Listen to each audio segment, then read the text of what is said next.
活在當下是幸福的開始，由基督教家庭服務中心出版，紅不喜歡孤單一個製作。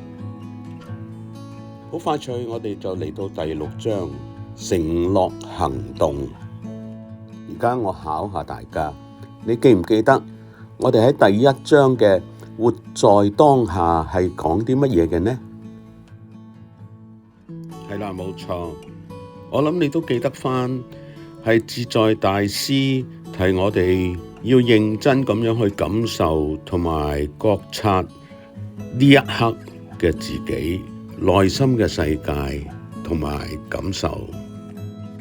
咁大家又記唔記得第2章認知脫鈎係講緊啲乜嘢呢？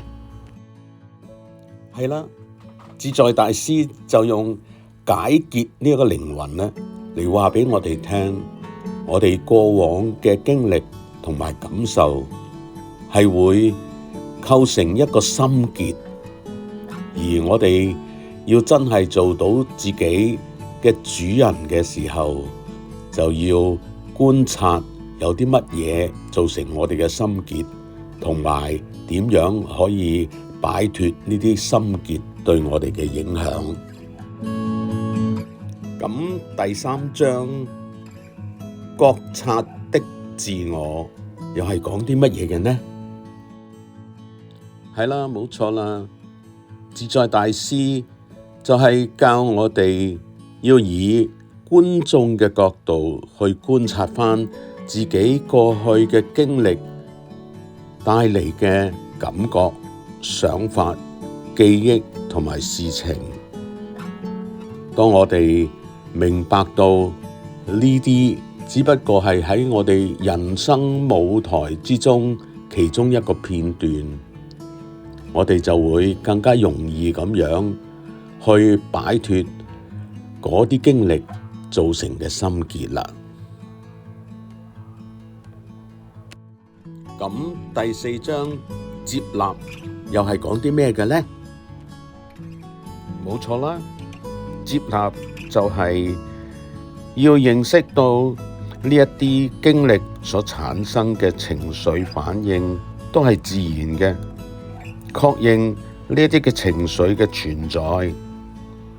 我哋唔係要否定佢，或者係趕走佢，而係要接納佢。咁佢對我哋嘅影響就會越嚟越少㗎喇。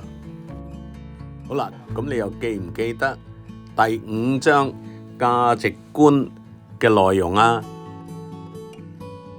係啦，價值觀就係一路喺我哋嘅內心指導住我哋點樣去生活嘅一啲觀念。到嚟第6節承諾行動，你估自在大師又有啲咩法寶教俾紅紅啊？嗱，紅紅同自在大師睇住最後一個靈魂，佢就係行動嘅靈魂啦。自在大師攞出水晶球，佢邀請紅紅回顧最重視嘅東西。紅紅擁抱住價值嘅靈魂，呢個時候真誠、關愛、尊重、接納同埋勇氣呢啲嘅價值，慢慢就浮現咗喺水晶球嘅裏邊噃。自在大師就咁樣對紅紅講啦：多謝你對自己嘅坦誠同埋開放，隨住你對自己生命中重視嘅價值變得越嚟越清晰，水晶球嘅光芒亦都會變得更明亮㗎喇。彤彤就咁樣回答啦：係啊，我願意喺往後嘅日子真誠咁樣擁抱每一段遇上嘅關係。我聽日就會起程返去心靈綠洲，好好咁樣同自己、同屋企人同埋同伴相處，亦都會好好咁樣關心彼此嘅需要，尊重同埋接納彼此之間嘅不同。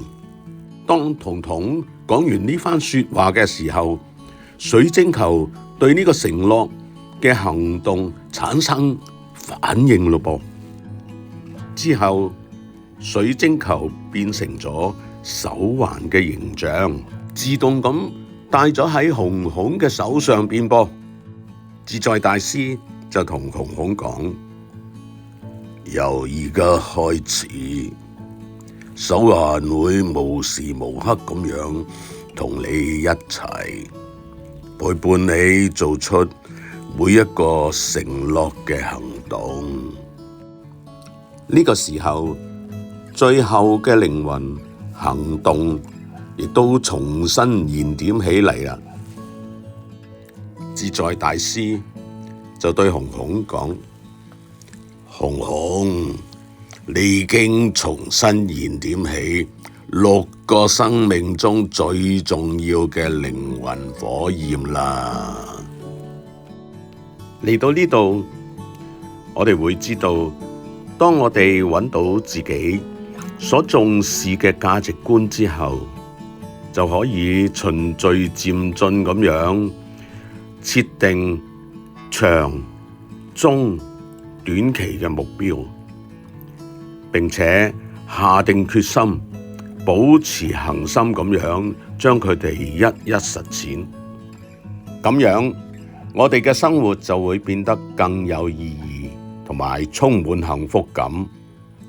但係隨住時間、成長經驗或者外在嘅環境變遷嘅時候，我哋有機會需要改變原定嘅目標，否則我哋嘅堅持可能會變成固執。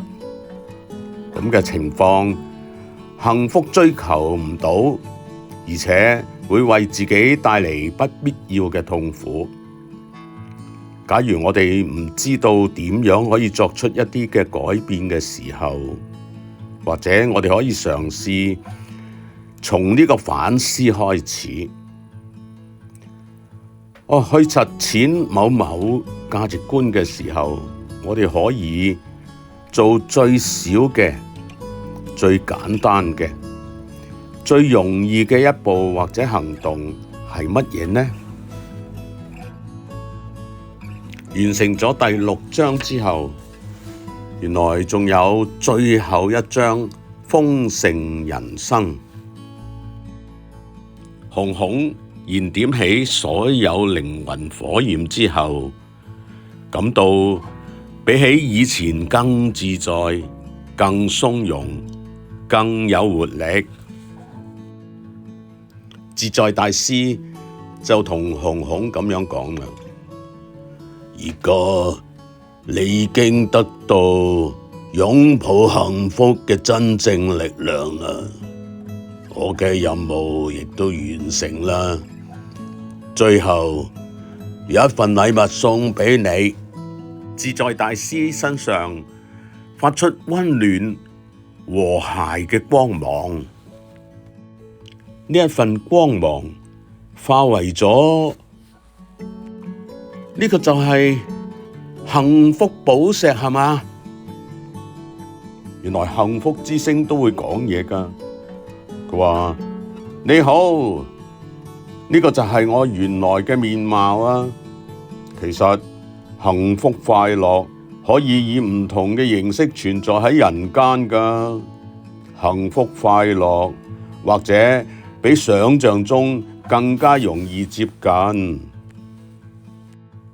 幸福可以係專注喺每一下腳步，專注身邊嘅環境，吸一口氣，呼一口氣，開放咁樣面對生活嘅一切，擁抱快樂，同樣亦都擁抱痛苦。最後，紅紅啟程返去心靈綠洲。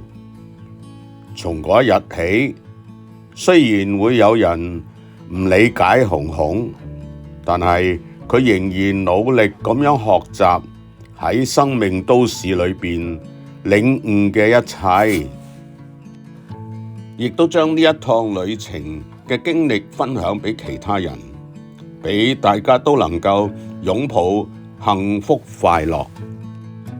你揾到屬於自己嘅幸福寶石未啊？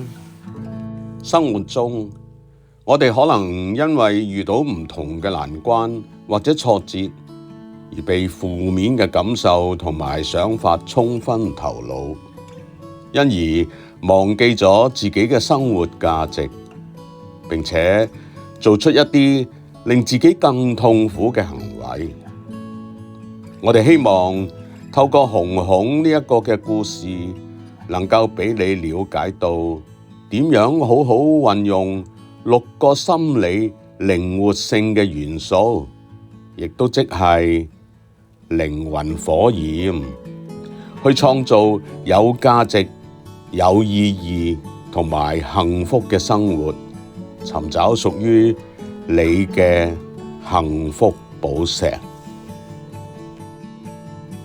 好啦，嚟到呢度，佢本活在當下係幸福的開始，就全個故事都完咗啦。我希望大家都可以欣賞得到呢本繪本為大家帶嚟嘅訊息。多謝各位，再見。